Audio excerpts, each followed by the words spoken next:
नाजरीन अस्सलाम वालेकुम। IND टुडे न्यूज़ में आपका खैर मकदम करते हैं। आइए देखते हैं ये तफसीलात।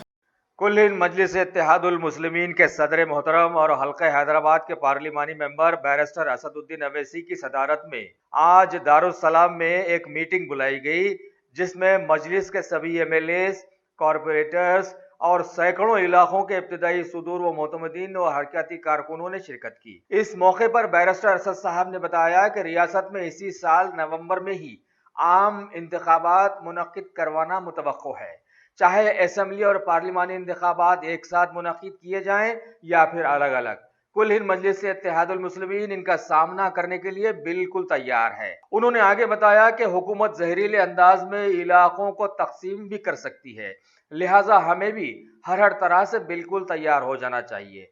इन्होंने सभी को मशवरा दिया कि सोशल मीडिया के जरिए सभी लोग कुल हिंद मजलिस इत्तेहादुल मुस्लिमीन के कारनामों को घर घर पहुंचाएं, ताकि मुखालिफिन मजलिस जो AC में बैठकर तनकीदें करते हैं उनका मुंह काला किया जा सके।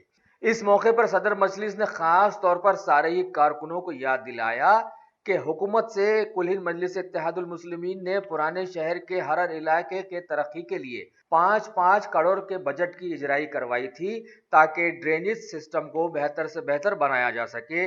वो काम भी अब तकरीबन मुकम्मल हो चुके हैं।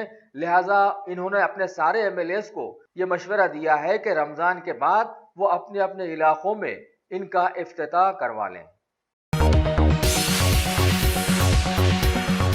अगर आपने हमारे चैनल को सब्सक्राइब नहीं किया है तो आपको यहाँ सब्सक्राइब बटन दिख रहा है, उसे क्लिक करिए और सब्सक्राइब कीजिए और साथ ही साथ बेल आइकॉन को भी क्लिक करिएगा, जिससे कि आपको ताज़ा अपडेट मिलते रहें।